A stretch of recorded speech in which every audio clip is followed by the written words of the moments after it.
Hola, qué gusto estar con todos ustedes aquí nuevamente en Tostando Granizo. Estamos con Jimena Ron, Ana Changuín y Anabel Guerrero. Y hoy vamos a hablar de los 100 años del voto femenino. Es una fecha importantísima, ¿no? El 9 de junio se cumplieron 100 años del voto femenino, de este maravilloso, de este hito en donde Matilde Hidalgo ejerció por primera vez el derecho al voto y le dio a las mujeres, a la mitad de la población del Ecuador, la posibilidad de participar en política. Por supuesto que luego de este hecho no es que las cosas fueron fáciles. El movimiento de mujeres, las organizaciones sociales han tenido que luchar día a día por seguir conquistando derechos. ¿Qué me dicen, chicas, respecto a esta maravillosa fecha? Es una gran fecha y no la hemos querido dejar pasar por alto, ¿no? Estamos celebrando los 100 años del voto femenino en Ecuador. Esto creo que es algo que realmente hay que destacar y rescatar la memoria histórica, por eso bien lo ha dicho Ani. De ahí lo que ha pasado, digamos, en adelante, bueno, hay mucha tela que cortar, pero esta primera puerta, digamos, de este primer paso es importante. Yo me enteré de algo, les cuento, ¿no? En estas conversaciones del tema de Matilde Hidalgo. Matilde Hidalgo fue lojana, ustedes ya saben, ¿no es cierto? Pero además Matilde pide esta solicitud para votar, presenta, digamos, este pedido para votar en la ciudad de Machala. Entonces Machala justamente hace también, ha hecho todo, digamos, un homenaje, una celebración, porque es en ese lugar donde se consultó. Claro, en Machala. Y me parece a mí importantísimo también que vayamos conociendo estos detalles históricos, ¿no es cierto?, donde se consultó y donde se aceptó que Matilde Hidalgo votara, y con esto pues se nos abrió las puertas al resto de mujeres en lo que se refiere a los derechos políticos, porque la Constitución no tenía, digamos, una restricción, ¿no? La Constitución era, digamos, más bien abierta y decía una especie de que cualquier persona vote, pero por contexto votaban únicamente los hombres, así que qué bueno. Sí, Jimena, y además pensar en los 100 años del voto femenino creo que nos lleva a recorrer y a hacer un paseo histórico sobre todas aquellas primeras veces en que las mujeres lograron muchísimas cosas. Un poco de historia, ¿no? Matilde Hidalgo Navarro, de Procel, ejerció el voto femenino en Ecuador, y no solamente en Ecuador, sino en América Latina, y por eso es correcto, tan importante esta conmemoración. Y yo también le pongo aquí /celebración, porque es un momento que marcó historia. Y si bien yo feminista siempre soy muy crítica a que estas fechas no se celebran, se conmemoran, yo sí celebro el primer voto femenino en Ecuador y en América Latina, porque sin el voto de una mujer las políticas públicas serían diferentes, la democracia simplemente no existiría. Así que estamos hablando en términos mayores de una gran celebración. ¿Cómo se dio esto? Primero, Matilde Hidalgo en la época era definitivamente una mujer audaz, ¿no? Una mujer audaz que tuvo muchísimo apoyo, y eso también hay que decirlo. Una mujer sin apoyo en esa época no hubiera podido lograr lo que hizo Matilde Hidalgo Navarro. Los grupos feministas de aquella época, digamos las sufragistas, que de alguna manera hicieron un buen puntal. ¿Ella qué fue lo que hizo? Primero, justamente como lo decía Jimena Ron, había, y ella detectó que había esta brecha y este espacio constitucional en el que simplemente no se prohibía de manera expresa el voto para las mujeres. Simplemente no se lo hacía, no se acostumbraba, y las mujeres estaban muy bien representadas por sus hermanos, por sus papás, por sus abuelos, por todos los hombres. ¿Para qué la mujercita va a votar? Así que Matilde Hidalgo dijo, no, pues yo quiero votar. Se inscribió en el padrón, y esto no fue sencillo, porque al inicio primero negaban la inscripción, negaban el registro en el padrón. Por ser mujer. Por ser mujer. Pero ella confrontó esto, apeló esto, y no tuvieron más opción, en virtud de lo que decía la Constitución en ese momento, que no excluía a las mujeres, de dar paso. Así que este fue el hito que la marcó a Matilde Hidalgo como una pionera. Y Matilde Hidalgo no solamente fue la primera mujer que votó en Ecuador y en América Latina. Matilde Hidalgo primero integró el movimiento sufragista, que esto no es menor. Esto fue algo muy heavy en ese momento. Ahora podemos inclusive haber superado esas instancias y pensar que que las cosas pueden ser más sencillas, que estamos muy bien representadas, pero ha habido un largo camino que recorrer. Matilde Hidalgo fue la primera bachiller del país, Matilde Hidalgo fue la primera médica en el país, y vaya que para eso también tuvo que luchar, claro, porque en la Universidad también, Central, ¿no?, le negaron justamente el estudio, tuvo que ir a Cuenca para poderse graduar allá. Fue la primera sufragista de América Latina, fue la primera concejala, fue la primera vicepresidenta de un consejo cantonal y la primera mujer diputada. Así es, Matilde nos deja abrir el camino, ¿no? Sí, fue la que abrió el camino a muchísimas de nosotras. Y definitivamente, si te pones a pensar en que siempre hemos tenido que luchar por cómo vestirnos, por si podíamos divorciarnos, por si podíamos administrar nuestros bienes y luego si podemos participar en política. Realmente creo que las mujeres hemos tenido que batallar mucho por nuestros derechos. Creo que lo seguimos haciendo. Creo que la incursión de las mujeres en la política y el hecho de que cada día nuestra presencia es mayoritaria trae consigo además un problema, porque trae consigo precisamente una respuesta violenta. Y creo que vale la pena, ya que estamos hablando precisamente de este momento tan importante para las mujeres, hablar de ahora cómo están las cosas, ¿no? Estas últimas elecciones en el 2023 reflejaron una mayor participación de las mujeres, evidentemente, porque la normativa ha ido mejorando, fruto además de las demandas del movimiento Mujeres, pero esta mayor participación de las mujeres casualidad. Y esta mayor presencia es fruto de eso, pero además tiene esta respuesta que decía, ¿no? La violencia política. Y la violencia política es muy fuerte en este momento en contra de las mujeres, y yo creo que esta violencia política además tiene una finalidad. Y he escuchado a muchas mujeres a nivel, digamos, de la región decir, buscan disciplinarnos. La violencia política busca generar esta disciplina colectiva en las mujeres. Ok, participas en política, pero por favor, no me fiscalices. No hables de tal proyecto de ley. O sea, no se te ocurra cuestionarme. No se te ocurra, porque aún son espacios en donde el patriarcado juega un papel primordial. Aún nos ponen... ¿Y qué me dices de él? Que hayan mujercitas para que se encarguen de los asuntos de género, para que se encarguen de los asuntos de los niños, para que se encarguen de los asuntos sociales. Se necesitan mujercitas para eso. Sí, sigue siendo aún en todos los espacios de representación, sigue un tema, ok, pero tú a la Comisión de Asuntos Sociales. Así no haya Comisión de Asuntos Sociales. Y han pasado 100 años, ¿no? 100 años y esto no es poca cosa, un siglo desde que Matilde Hidalgo nos abrió las puertas para que las mujeres ejerzamos los derechos políticos, y todavía no hay un ejercicio pleno y en igualdad de condiciones, y digamos, en igualdad de condiciones en términos prácticos, porque teóricos pareciera que sí, ¿no? Tenemos todas las normas, toda la normativa que habla acerca de la igualdad de derechos y de oportunidades para hombres y mujeres, desde la Constitución hasta el Código de la Democracia. O sea, en esto de aquí no queda duda. Lo que tenemos sin duda alguna es un problema en términos prácticos, ¿no? Recuerden ustedes lo que pasó con el artículo del Código de la Democracia que establecía el tema de la paridad para los binomios presidenciales, exactamente. Quisieron saltárselo. El mismo Consejo Nacional Electoral dijo, sí, pero en esta elección no, vamos pateémoslo, sigámoslo pateando más adelante. Fue una decisión del Tribunal Contencioso Electoral la que hizo... Una presidenta mujer.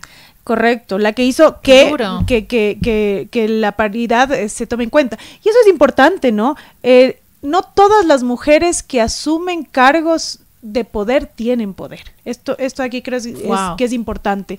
No todas las mujeres pueden tener poder, porque a veces asumen a cargos de poder de manera camuflada, digamos, pero quien sigue tomando las decisiones son quienes están detrás de ella. Totalmente de acuerdo. Y no todas las mujeres que asumen los cargos de poder y tienen poder tampoco tienen, digamos, en muchos casos la conciencia de género como para ayudar, digamos, al resto, ¿no? Totalmente de acuerdo. Sí, y creo que es importante, tal vez a manera de ejercicio nada más, y vamos, digamos, unos minutitos les propongo, Jimena y Ani, imaginar cuál sería el destino, cuál podría ser el destino de nuestro país o del mundo en general si las mujeres no votaran. ¿Cómo sería la realidad el día de hoy si las mujeres no formaran parte de la toma de decisiones en lo público? Si las mujeres se dedicaran a asuntos de mujercitas, como se decía en ese momento, y si no lográramos. Yo les pongo la primera idea. Las políticas públicas serían iguales, las políticas públicas abordarían verdaderos problemas, atenderían las brechas que siguen existiendo, porque aun cuando hoy tenemos y lo valoro. Yo respeto muchísimo cuando hay mujeres, y me incluyo a veces, que desde el privilegio podemos analizar una situación y decimos, bueno, yo no he tenido ningún momento en el cual a mí se me ha discriminado por mi condición de mujer. Sí, pero eso soy yo. No son todas y tenemos que seguir trabajando por todas. Así que les invito un poco a pensar cuál podría ser ese escenario en que las mujeres no votaran al 2024, Ani. Sí, yo quiero ponerte un ejemplo práctico. Me encanta lo que acabas de proponer aquí en Tostando Granizo. Mira, sabes que yo en algún momento tuve la oportunidad de compartir con mujeres de la región. Y recuerdo a una concejala boliviana, además que hay que tomar en cuenta, Bolivia es el primer país en donde las mujeres se organizan para precisamente poner de manifiesto que existe la violencia política y que hay que normarla. Una muerte ellos, así ¿no? Es, murió, fue asesinada una concejala. Pero yéndome a lo práctico y a lo que tú propones, esta concejala decía que solo los hombres iban a las reuniones en donde se hablaba del presupuesto y de lo que se necesitaba para sus comunidades. Y entonces, o sea, perdonen, pero ¿qué decían los hombres? ¿Qué se necesita? ¿Una cancha de fútbol? Claro. Pero las mujeres cuando van a las reuniones decían, no hay agua potable, necesitamos agua potable para cocinar los alimentos y dar de comer a nuestros hijos, porque las mujeres están al frente de sus hogares, pero además las mujeres saben cuáles son las necesidades vitales en los hogares. Entonces, creo que si las mujeres no estuviéramos, seguiríamos con canchas de fútbol, pero sin servicios básicos en muchos sectores. Yo creo que en efecto es necesaria, indispensable, forzosa y justa, digamos, de esta perspectiva, esta otra perspectiva de la mitad del mundo que decía Ani al inicio, ¿no? Yo sí creo que más allá de que pueda sonar un estereotipo, si las mujeres vemos el mundo desde nuestro propio lugar de enunciación, y eso implica desde el lugar en el que hacemos comunidad y en el que hacemos vida, y bueno, las mujeres hacemos comunidad, hacemos vida desde las familias y desde los hogares, porque así está estructurada, digamos, el mundo, ¿no? Esto es cultural, pero esto hace que las mujeres estemos pensando más en esas necesidades. Yo concuerdo con Ani en eso, y esta perspectiva, esta proyección, esta perspectiva, este pensamiento, esta cosmovisión de la mitad del mundo, de la mitad de la población, es indispensable. No me imagino, Ana, a propósito de tu ejercicio, un mundo sin la participación femenina. Me parece que quienes dieron paso al inicio, este primer paso que abrió el camino para nosotras, para el resto, para quienes podemos estar, digamos, sentadas aquí, ¿no es cierto?, teniendo una voz y pudiendo hablar de política, además, fue eso, ¿no? Fue ese espaldarazo que hace que hoy por hoy podamos hacer cosas que las mujeres antaño ni se imaginaban. Y que también tenemos que decir que a nivel internacional se han dado grandes avances. Ecuador va muy a la vanguardia con la normativa. Esa es una realidad. Aquí en la Ecuador, violencia política de género regulada, sí, como tal no está en todos los países, ¿no? Correcto, y nosotros la tenemos inclusive acoso político. Y en Ecuador siempre hemos sido muy pioneros también, a propósito de Matilde Hidalgo, pionera en el voto femenino. Hemos sido muy pioneros en toda la normativa y en aterrizar la normativa internacional y logros y compromisos internacionales. Hablemos, por ejemplo, de Beijing, de la Plataforma de Acción Beijing en el 95. Este fue un hito brutal para quienes sabemos de lo público, quienes manejamos este tema, porque justamente en ese momento se decidió que había que trabajar por la paridad en los puestos, en los puestos de toma de decisión, y esto no es menor. No simplemente llegar a los espacios, que hasta ese momento y hoy por hoy también es un desafío, sino llegar a integrar la mesa chica, la mesa de decisión en todos los ámbitos. Bueno, en ese momento también se decidió, y fue una cosa que ahorita todavía me parece primitiva, pero cuando se hablaba de la violencia de género, que tenía que ser un asunto de Estado, porque antes se consideraba que los asuntos de violencia eran un asunto privado y era un asunto de marido y mujer en el que nadie se debía meter. Me aterra siquiera mencionarlo. Pero un poco decirles que a nivel internacional estamos muy a la vanguardia, y hay datos importantes que quería igual compartirles acá. A enero de 2024, solo 28 mujeres ocupan cargos de jefas de Estado en el mundo. También estos son datos de ONU Mujeres recopilados, y donde se dice que solamente el 22.8% de miembros de gabinete dirigiendo ministerios están compuestos por mujeres a nivel mundial. Esto es bajísimo. Esto es muy, muy bajo. Para ser la mitad de la población estamos solamente en 13 países las mujeres ocupan el 50% más de los puestos de ministras o secretarios de gabinete. Solo en 13 países del mundo las mujeres ocupan el 50% de estos puestos ministeriales.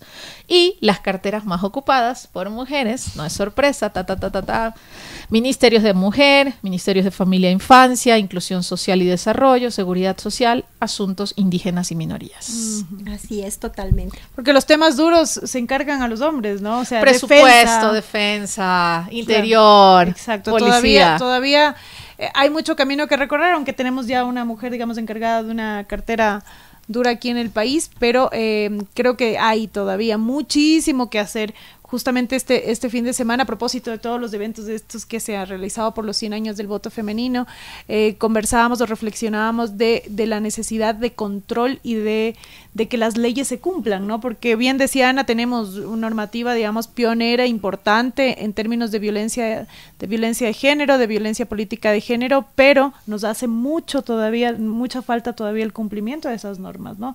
¿Cuántas decisiones tenemos realmente de violencia política de género? En el Tribunal Contencioso Electoral, las que se han emitido están relacionadas con los alcaldes y las vicealcaldesas, porque los alcaldes además han tenido esta mala práctica de, para no dejar a la vicealcaldesa asumir el cargo, pues simplemente se encontraban alguna fórmula para evadir que la vicealcaldesa asumiera el cargo. Es típico. Y además una fórmula legal, ¿no? Creaban ordenanzas para evadir que la vicealcaldesa subiera, y lo que ha hecho el Tribunal Contencioso Electoral en algunas de sus decisiones es decir que esto es un acto de violencia política de género, ¿no? Y luego las últimas que hemos tenido que tienen que ver con la Fiscal General del Estado, y también con hubo otra de se me va justamente ahora, pero tenemos pocas decisiones que realmente solucionan o establecen, digamos, sanciones por violencia política de género, y a diario estamos viendo que a las mujeres se las violenta. Yo creo que en el tema digital es clarísimo, ¿no? Cómo las mujeres somos atacadas de forma diaria. A nuestras familias, a nuestra personalidad. Y por temas sexuales, ¿no? Sí. Aspecto físico. Aspecto físico, que son correcto. cosas que a los hombres no se los ataca por ese lado, ¿no? Así es. Yo también quisiera traer unas cifras así como Anita, en torno a, digamos, un poco nuestra realidad nacional. Hemos tenido 25 mujeres candidatas a la vicepresidencia, 4 vicepresidentas y una presidenta por 5 días. Rosalía Arteaga. Tenemos ya la totalidad de binomios paritarios desde 2023 y hay una mayor representatividad en la Asamblea Nacional, en prefecturas, en municipios. Tenemos 7 mujeres prefectas de 23 prefecturas, tenemos 221 alcaldías de 34 mujeres y evidentemente en el 2025 hay un avance. Tiene que ser 50% el encabezamiento de listas y paridad de binomios.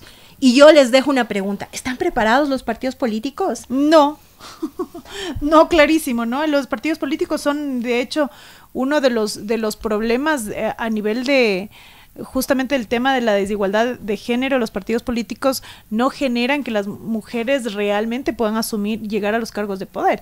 El tema de las cuotas, por ejemplo, de las mujeres para los partidos políticos o para los cargos de elección popular, han sido cuotas porque la ley obliga y, digamos, de alguna manera encuentras la forma, como partido político me refiero, de poner a alguien ahí para cubrir con esta obligación legal, pero no estás creando, no estás generando realmente cuadros femeninos, no estás permitiendo que las mujeres lleguen a los más altos cargos de liderazgo a nivel de los partidos políticos.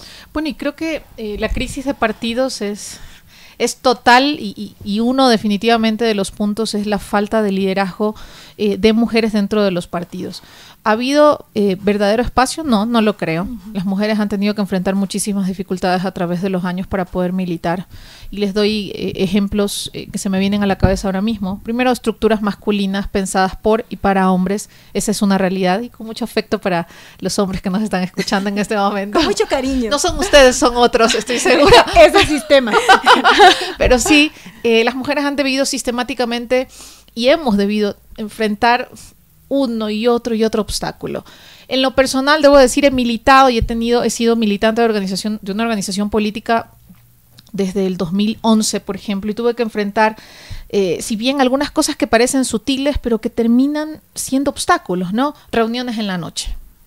Yo ya era madre en ese momento, reuniones en la noche. Eso es un tema fundamental. Pero tuve muchísimo apoyo, porque ¿qué propuse? En ese momento teníamos un régimen orgánico en el cual se decía que las decisiones solo podían ser presenciales. Entonces yo era parte del comité ejecutivo, del directorio máximo de esa organización política, ya no existe la organización, y yo mocioné que las decisiones se puedan tomar de forma virtual. Eso ya me permitía a mí, en ese momento, que yo tenía una bebé pequeña, estar en casa, conectarme, atender a mi hija, pero que eso no sea un obstáculo para poder yo militar y participar en una organización. Tuve completa apertura. Y hicimos en ese momento en donde inclusive las llamadas WhatsApp no eran tan cómodas como lo son ahora, pero logramos encontrar una plataforma en la que nos podíamos conectar en un comité ampliado, inclusive 30 personas de forma simultánea. Ahora parece sencillo en el Zoom, en ese momento no lo era. Pero logramos una plataforma y logramos tomar decisiones.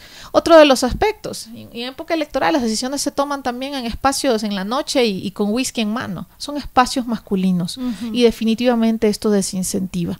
Tenemos que seguir luchando y creo que el estar justamente en la papeleta de forma paritaria es un sacudón tremendo que tienen las organizaciones para replantear su estrategia. Más allá de que yo sostengo, y esto será tema tal vez para otro Tostando Granizo, de que hay una enorme crisis de partidos. Sí, totalmente responsables de mucho de la crisis política que tenemos ahora, de hecho. Sí, totalmente. Y precisamente, digamos, un poco para hablar de la situación actual de las mujeres en política. Yo también, por ejemplo, debo señalar, y algo ya comentó Jimena, y comentó Anita también, o sea, no necesariamente cuando estamos en ciertos espacios estamos representadas. Yo veo, por ejemplo, en el actual gobierno un gabinete que digamos que es paritario, digámoslo así. Ya se están moviendo los números, pero sí han bajado el número de mujeres. Sí, pero tienes, por ejemplo, personas, mujeres que están en esos espacios que no precisamente representan los intereses de las mujeres y que, por ejemplo, yo veo en este momento en el gobierno un tema fundamental y muy complejo.